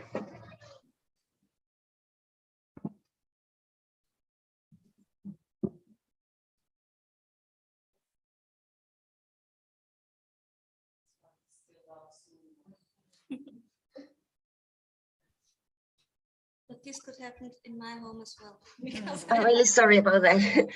Okay, so, well, this process that we all know as relocalization of the national industry was especially felt in Chile because we lost our textile industry. That's the, now we almost everything is imported. And we also lost like our culture, our textile culture too, and lots of jobs, and that especially affected women, you know, in the sewing industry. So women used to work in companies for as seamstresses, and then they their work was from the industry was went into their homes, and so this is a big subject too because it has to do with gender, it has to do with working conditions, it has to do with wages too. No, so from a formal industry, we went into an informal industry. I also work in that. I have a cooperative. I have a work cooperative called Costureras a Toda Máquina, and we work to improve the working conditions of women sewing from their homes. So Chile nowadays, in the present, is the largest importer of new and secondhand clothing. Well, the desert is like it's like a vivid image of what has happened in Chile, and with free market policies, you need very little to import secondhand bales to our country. They especially come from Iquique, that's a port in the north of Chile. And the bales of secondhand are coming unsorted, and that's a big problem for us because as you talked before, like the quality of clothing is getting worse each time. So we estimate that around 40% of all the clothes that come in the country will never be used. I mean, they just get imported and then dumped in the desert. Why are they dumped in the desert? Because there's a regulation in the city of Iquique that clothing could not be dumped in like domestic waste, because there was a huge problem with textiles being dumped, and the local authorities couldn't like handle the amount of textile waste being dumped in the domestic system. So clothes is being dumped in the desert, but also clothes is being illegally transported to other neighborhood countries, especially to Bolivia, because Bolivia has national regulation and it's prohibited to import secondhand. So all these clothes from Chile are coming through the frontiers into a black market. That's the same case with Peru. And we also have traced secondhand clothing coming in Chile, even to Argentina, to Brazil, to Colombia, and to countries that are not like, we don't share frontiers with them, but still the clothing is coming into other countries. So that's one thing. We have calculated that we have 52 landfills in the north of Chile. Some of them are small, medium, and some of them are really, really big. And what's really worrying about this is that we have seen just from 2020 to 2022 that the increase in imports have been of 196%. So in 2020, we were importing 58,000 tons of used clothing. And in 2021, we imported 156,000 tons of used clothing. And this has to do, obviously, with the pace of the global industry. Now we're making more clothes, we're using it less, so there's more clothes being discarded more quickly. And as you said before, the quality of the clothing coming in is also a big subject. Now, you used to find very good vintage clothing in secondhand in Chile, but now most of the clothes are never sold for different reasons, and the quality of the clothing, of the fiber of the clothing, is very bad. So obviously this has impacts in the territory, especially environmental impacts, because some of the clothes are burning spontaneously because of the chemicals that are released. So they're being burned or incinerated spontaneously, but also voluntarily. Now, since this problem it's been a big news in the country and also internationally in the last years, the same people that dump the clothes burn them. And we used to have the last incineration we have a record of was like a month ago, and there was a landfill that was burning for a whole week. So this has problems through the air contamination of the burning, through the leaking of the clothes, because it's the desert, but the desert of Chile is still a desert, still a natural landscape. So the chemicals are being they're being absorbed by the land, and they're contaminating underwaters. We also have the problem of microplastics, because we know that fashion industry is pumped by synthetic fibers. So microplastics are flying all around. There's a lot of air contamination with that too, and it's affecting local communities. And the problem with the local communities is the places that this clothes is being dumped are really, really, really poor communities. No, they don't have that much political power to incide in the local authorities and in national authorities, because at this point the problem is so big in our country that it doesn't have to do with the local authorities. It has to do with the country as a whole. No, it's just to review. I think that's what we have to do, is review our import policies and why is all this secondhand clothing coming in. But we're also huge importers of new clothing too. So we have like a problem of there's too much clothing going around. What's interesting about that is that we have a huge movement also of young designers and creatives that are doing upcycling. That's interesting. It could be the positive side of all of this. But they still can't, they can't, it's not going to be a solution. It's not going to be a final solution. It's a creative solution, and we have really good designers, but the problem is being overwhelming at this point. And we think we should stop it. As Fashion Revolution, we're working with people from the Congress people to push and drive national legislation in this point. It's been super hard because Chile has around 50 free market international agreements. So it's really hard to fight with policies that don't have to do that much with the state, but with corporations. So our campaign is trying to transparent and to show the world that we have a huge problem, and this has to do with our country, but it has to do with the whole system. Now, even if Chile in a near future has it prohibits the entrance, or it regulates the entrance of new and used clothes, still the global industry is going to find another place to dump all this overproduction. So I just wanted to mention about the last transparency index that was released in July. Yeah, in July.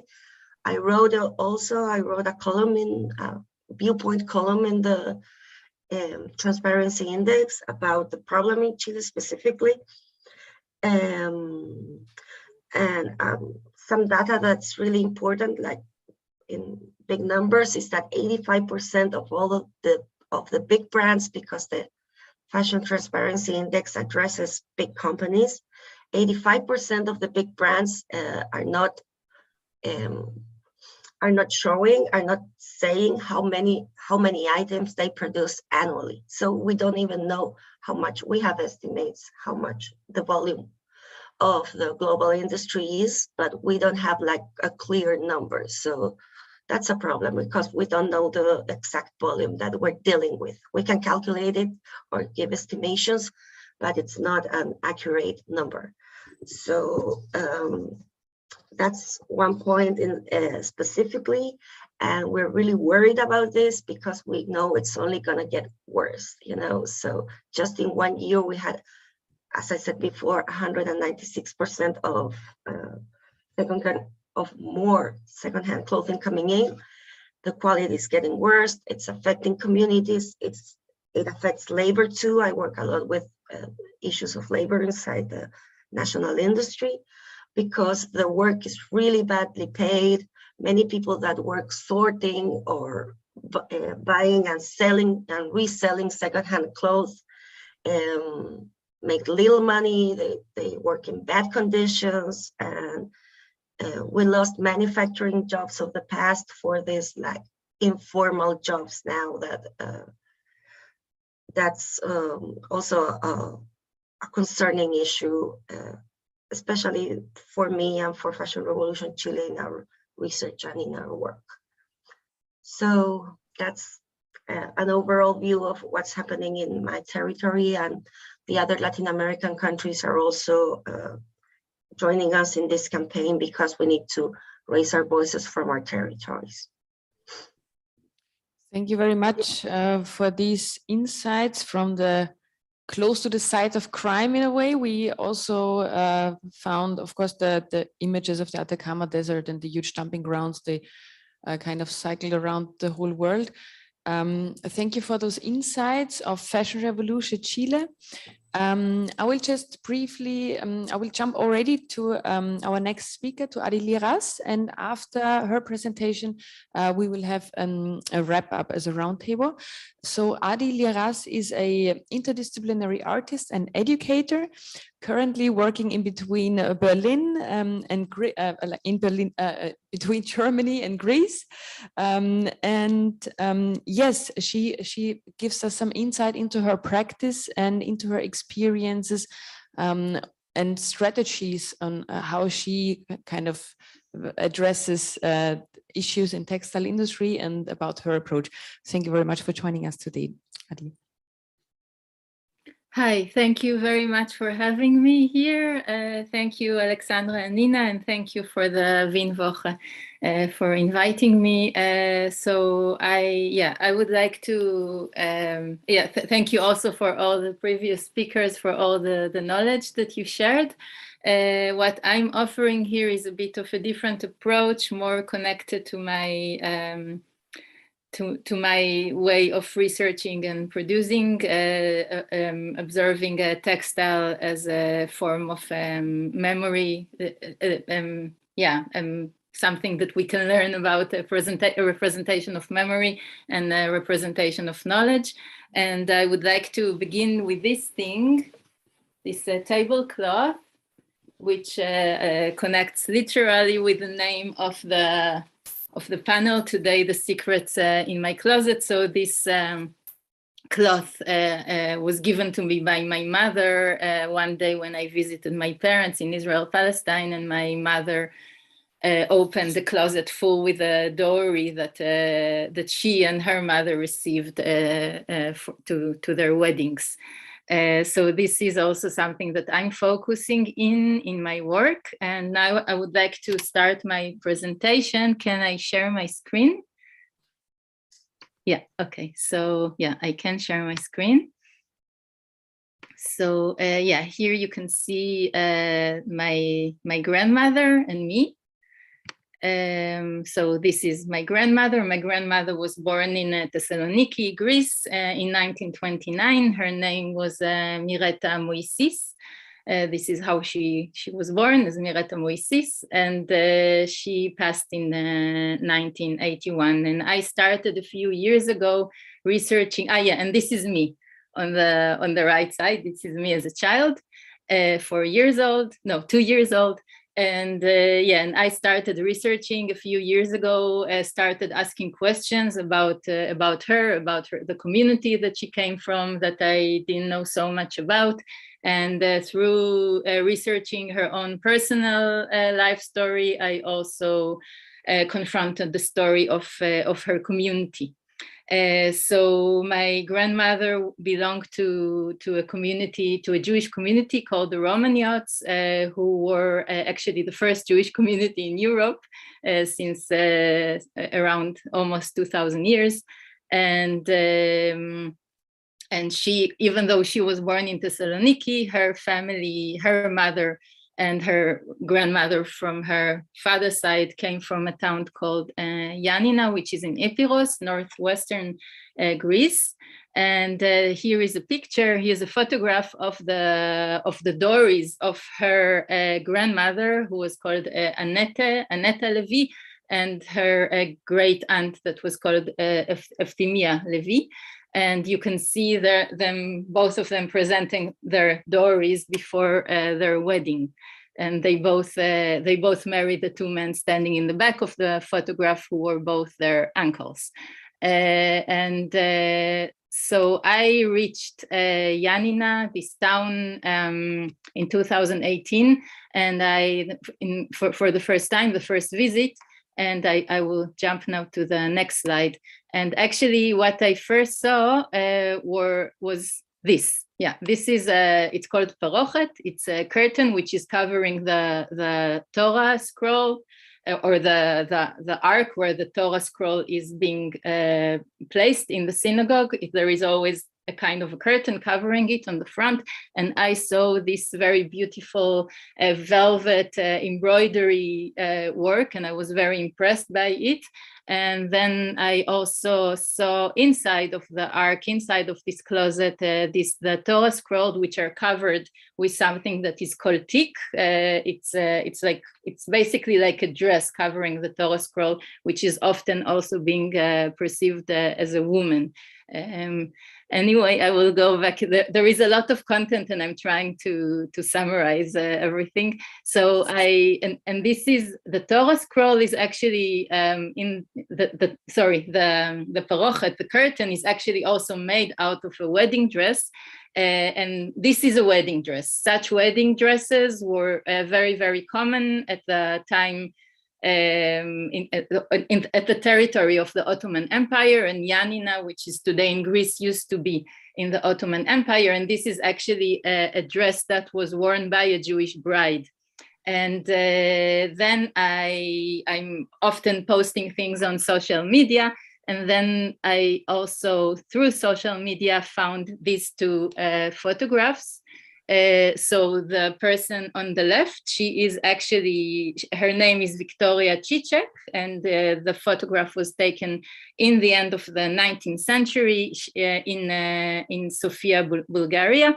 And she is actually a Sephardi Jewish woman, and this is the dress that she was wearing to her wedding. And when I saw it and I asked for permission from one of her ancestors to use it, then someone commented with this photograph on the right, where you can see another woman who is actually an Orthodox Christian, who is called Vasiliki, and this is from the beginning of the 20th century.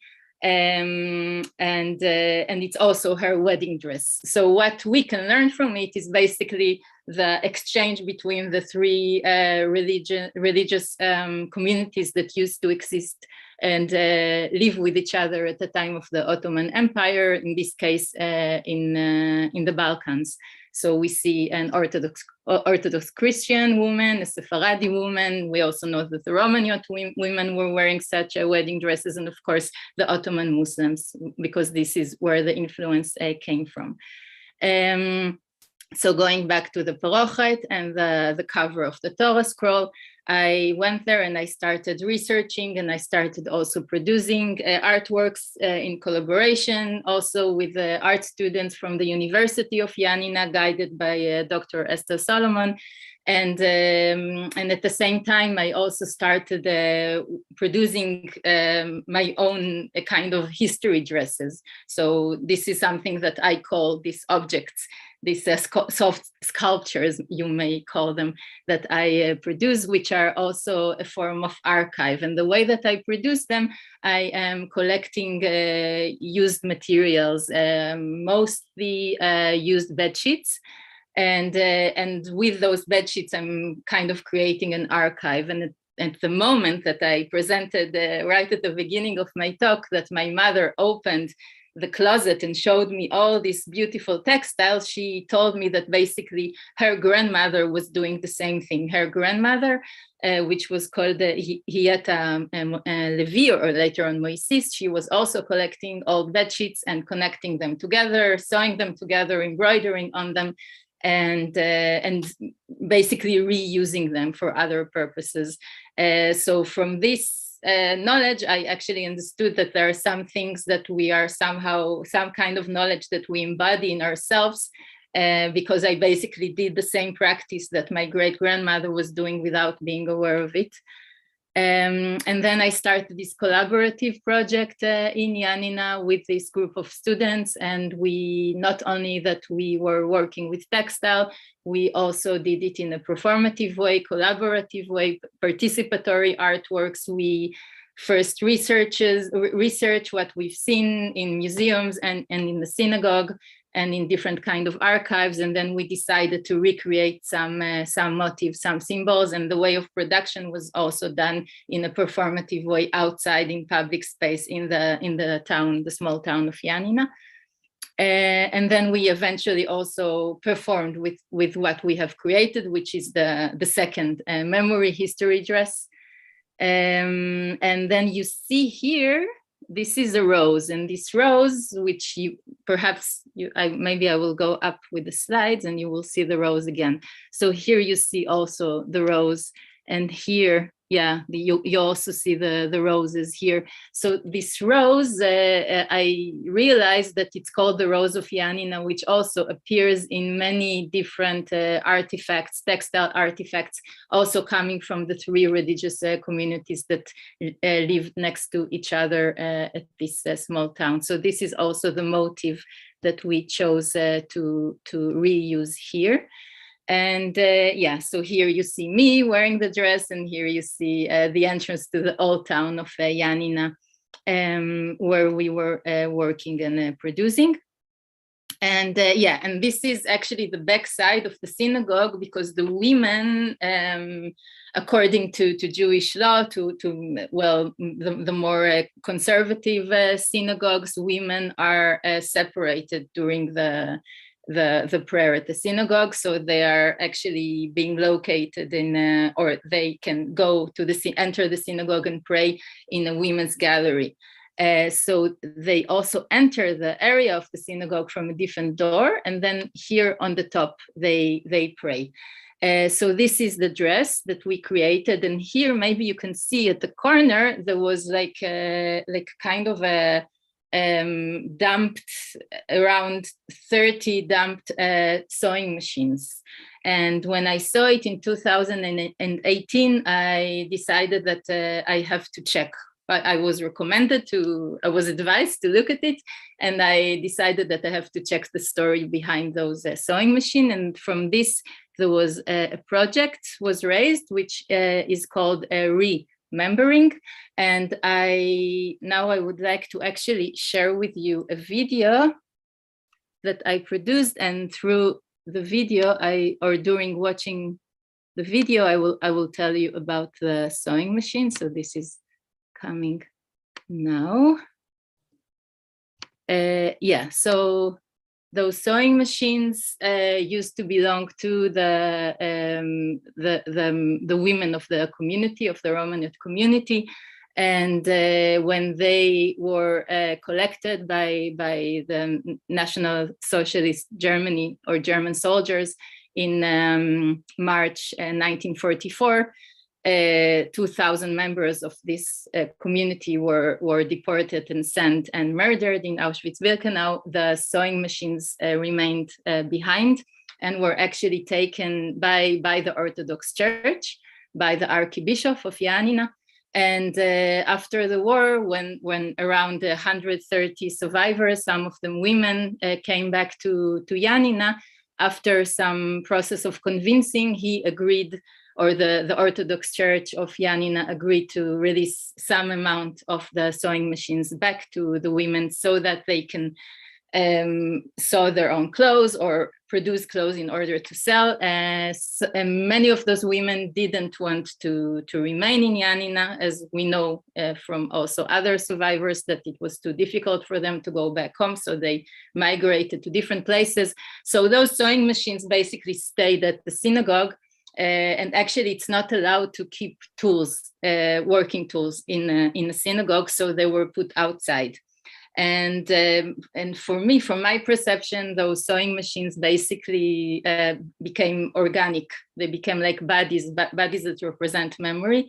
So I made a project focusing on them. I just want to shortly mention that this project was supported by the Asylum Art Foundation, Jewish American Foundation. So yeah, I created this artwork that I also exhibited last year in Berlin in the Alpha Nova Gallery Futura gallery, my first solo exhibition.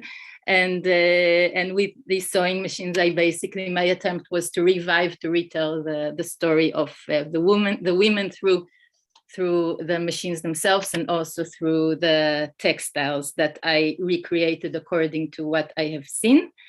And before, I want to show you here. So yeah, and this here, I'm basically entering the women's gallery on the top of the synagogue, carrying one of the sewing machines, and now replacing it with another sewing machine that one of the students that was working in the group found at her home, that her grandmother was using. And you can see it's basically the same sewing machine. One was well maintained, the other one was rusted and became like something organic. And then eventually in the end of the video, you can see, these are my maternal ancestors on my back. And then you can see me basically looking from the women's gallery back into the main space of the synagogue, where you can see the parochet, the curtain covering the chamber of the Torah scroll.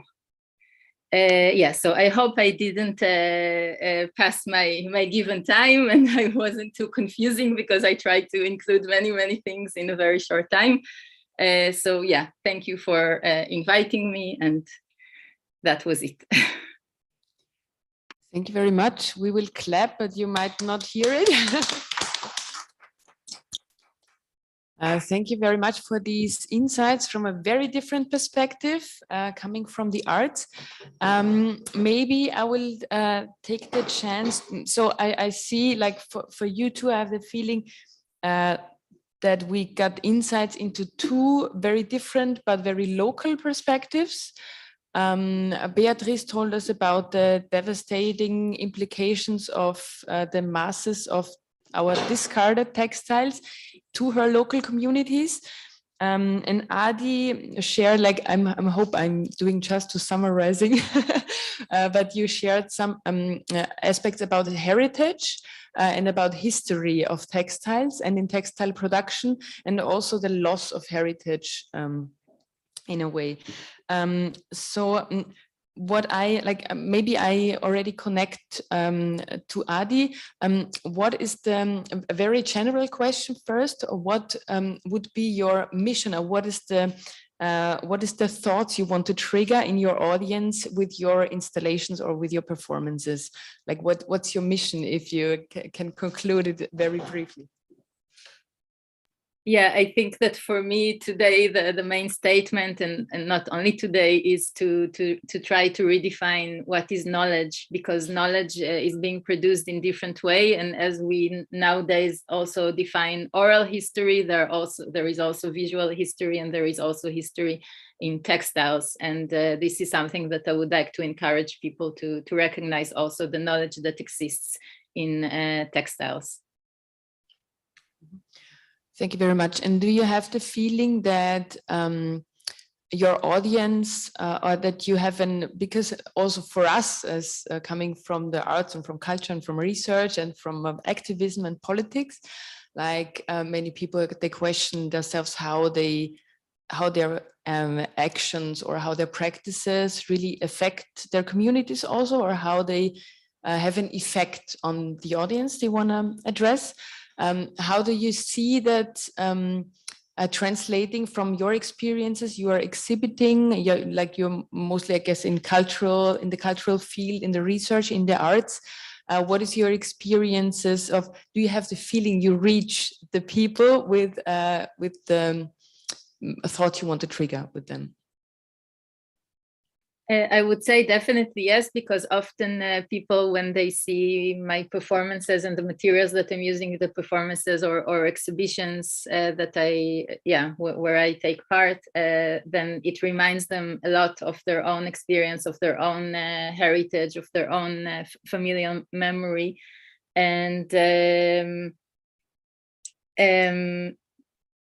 now I lost my line, but I think and I am also the connection to the feminist emancipation, which is something, of course, very important. But I think on the process of the emancipation, we also lost knowledge that has hundreds years of evolution. That many women just stopped working with textile because it was used in order to oppress women. And I would just like to try to re-examine that and to try to think what can we actually take from there? What can we actually learn from this practice that was done for so many years by women? I hope I answered your question. Yes, thank you. I think that's a very good connection point also to another question I noted down for Beatrice. As I understood, you're also active in embracing or supporting local models of production, since you were talking about that those informal industries are also a topic for your work at Fashion Revolution, supporting women sewing from their homes, supporting those labeled as female work. How do you yes, I don't know, it was actually a note. I didn't form a question from it, but what do you think, what's the main focus of Fashion Revolution? Rather pointing out the devastations of fashion industries, or supporting alternative models and the things we might want to grow in the future? Well, one of the, I would say, main objectives of Fashion Revolution as a global movement is to transform the fashion industry. We address the impacts of the fashion industry, but we also look for solutions, and we think that a sustainable future should be collective. We should not think about as individuals. I think that's a big reason why we're here, because consumerism has to do with individualism, like if I have money, I can get all I want, and it's not like that. So we think that solutions should come from collective work, and also to look for new economic models. That's why I formed 3 years ago this cooperative. I'm the manager of the cooperative now. We're looking for new ways to make economy and to make better labor conditions, and to visualize that that clothing is not only about buying clothes and using clothes, it's about the impact we have on our local communities, especially in women, and that we can organize ourselves and be part of this, like take old models like cooperatives, because that's not a new model, it's an old model, to find new ways of doing and to also make people reconnect to the manufacturing of clothes. I think that's a thing we have lost in the recent decades. Like, since we don't have any local production, clothes are something that comes like from far away. And it also has to do with the value of clothing and how we relate to our clothing and how we keep our clothing in use for longer. Thank you. Of course, Veronika and Gertrude, you're also invited to join in if you want to be an active part in the conversation and ask a question. Yeah, I definitely have a question to you, Beatrice. I was really struck by the figures of imported clothes to Chile. And I think you have mentioned it already in your presentation, but you have any idea of where the major parts are coming from the European market, the US market, or is it also from within Latin America? No. Mm-hmm. Okay. Well, first I would say from United States, that's the main country of origin of the clothes, then Europe, and recently we are importing a lot of clothes from Japan and from Korea. But that has to do because importers are buying clothes from Asian countries, because clothes that used to come especially from the US weren't being sold, mainly because of size. You know, people like body types in Chile, people are smaller, and clothes that we used to get from the US were really, really big sizes. So unless like you adapted that clothes to the consumers or to the public in the country, those clothes were not being sold. So now importers are bringing clothes from other countries, but I would say especially from the US, then from Europe, and then from Japan and Korea in Asia. Mm-hmm.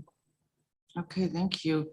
And no, because perhaps the link to your presentation, Ari, was that I was just thinking what this kind of standardized model of producing fashion, like with standardized sizes, standardized textiles, woven and production, what this also has done to our bodies, no? To really, like, we have to fit into this standardized model instead the other way around. Mm-hmm. So that was just what came to my mind with your presentation. Thank you for that. It's really, and of course I also was going back to my family history, you know. it's inspiring. Yeah, thank you. Thank you very much. We unfortunately we have to keep this a little bit shorter. The plan was to get one very short call to action from all of you as a wrap-up round. But there's still one question from the audience I would like to ask Beatrice. And it is about taking over spaces. And I think it's a question about how do you approach people? Is it demos on the street? Like, what's the most effective method? Maybe this is also a practical question. Like, how can we draw inspiration from methods from Fashion Revolution? How do you engage people? Mm-hmm. Well, the first thing that it was talked before is about raising consciousness about our clothes, about the impact of our clothing towards consumers. You know, this like new consumer that we talk about a lot, and people that are realizing that their clothes have environmental and social impacts. But since we have to adapt to our local realities, I would say, like, giving all the responsibility of this to the consumers, it's, for one part, I think it's not fair. And for another part, we have to think that Latin America is a continent that has huge like economic, cultural, social inequalities. So not everybody, that's the difference maybe between a citizen and a consumer. You know, not all consumers have the same impact in the market because not everybody has the same like purchasing power, you know. So that's one thing. We should raise consciousness about consumers, but not leave all the responsibility to consumers. I have thought about this for many years, like for over the last decade, and I think we have to. And what we're doing now in Fashion Revolution, Chile is pushing for national legislation. You know, there are two laws that should come like in the future, maybe in the next 2 years. That one is the extended producer's responsibility, like for brands and big corporations to be responsible for what they are selling and getting in the market. And the other law that I think is the first one that is gonna come in, and I'm working with people from the Congress in that too, is a law about greenwashing, because we have seen a lot of greenwashing, especially in Chile, because Chile has like the big Latin American retailers all come from Chile. Chile doesn't have any production or textile industry, but it has big regional retailers. So we've seen a lot of greenwashing practices in the last years, and they're getting every time more sophisticated. So I think that's something we have to raise our voices to, because it confuses consumers, and it also consumers are also and they don't trust anymore in what brands are saying. They don't know what to buy. They don't know if what they're doing is really a positive impact in the industry. So I would say that those two laws are really important, but we should also think about importation, about import legislation too, because at this point, Chile is an super open door policy, and you just have to pay for customs and coming. And also in some international commercial treaties, like for example, clothing's coming from China. In this point in our country, they're not paying any taxes because we have commercial agreements with the country. So that I think is a big part, like the brand responsibility, but the brand responsibility, it's also like a touchy subject, because brands want to sell, and we can see in the last Fashion Transparency Index that brands are not slowing down their production. That's not happening. Maybe they have some programs on sustainability, but that's about it. So I think consumers and brands, like part of the market, are not the ones responsible, but we should raise legislation. I think that's the most important part to stop what's going on, because as I said before, this is just going to get worse. Thank you very much. So I would like to start the call to action, really only one sentence, maybe maximum 2 sentences. Maybe we go in the order. Elisabeth, Mimra from Carla, she already left us. She had to be somewhere else, but maybe we go in the order of the speakers: Gertrude, Veronika, Beatrice, and Adi. One call to action for the audience and for us. Yeah, one call to action is still, if you try to buy as responsible as possible, and but be careful before you buy. And buy better, that's one thing. But beside of this, get active in political terms. Join petitions, join our mailings to companies that we have on our website, but also really try to build social communities, like collective action we hear here, because to really have a political impact, it's always point one, more inspiring, motivating, but also to be heard and to be addressed. Try to articulate yourself in groups and in society. So try to build trust. Yeah. I would say exactly the same as Gertrude, plus I would say communicate, because the problems we have from Chile now, we do have the same problems in parts of India, for example, where there's a lot of dump and people are getting sick because of the whole dump, or in Africa, and it also used to be in Europe a problem a few decades ago, before the Global South was founded to gut our garbage. So we do have to be active. We do have to get connected. We have to talk to each other. We have to learn from each other. And the most important thing now, I think, especially out of a European point of view, is support the supply chain law. It's called a little bit different, but it's all about making companies responsibility for what they are doing all around the world, also in Europe, and they have to pay for it. That's really important. They have to be. They have to pay for it. Yes, they have to pay. Yes, they should. Okay, thank you. Beatrice, one last. I think you already had your call to action, but still. Okay, just two small things that I'm gonna say. Like, I think like sustainability movement is an invitation, an open invitation to reestablish our relationship with our clothing. I think the past, like maybe not that far away in the past, 30 years ago, has a lot to teach us about how we relate with our clothing, our emotional bond with our clothing, and always keep take care of your clothes, choose well, take care of your clothes, and make it last longer. And one last thing, globally, we are now currently we have our September secondhand campaign, and we're talking about a lot about the positive impacts of buying secondhand. That is like keeping resources in use for longer, not purchasing new clothing. But also we have to be really careful about secondhand, because it's a market that's been growing super fast in the last year, and we should be careful not to get in the same pace as fast fashion. You know, if we start like buying secondhand clothes just because it's more sustainable, we're going to get in the same problem that we have currently in the new clothing industry. Adi.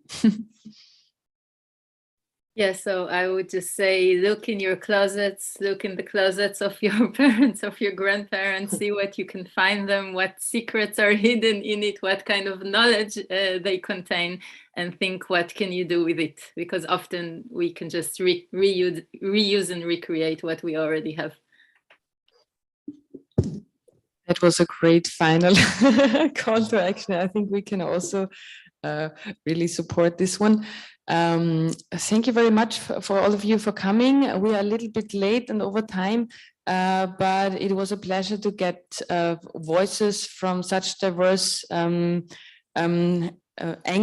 from activists and professionals and artists from working in that field. And I hope we stay in touch for future projects together. And thank you for everyone joining in also over the YouTube. And this will also be recorded and be online available for later. So thank you for Depot for giving us the opportunity to be here, and for Wienwoche, and thank you to Nina Sandino, my great colleague, and also to Julia for helping us here. Yes, okay, I think that's it, and have a nice afternoon. Wish you the same.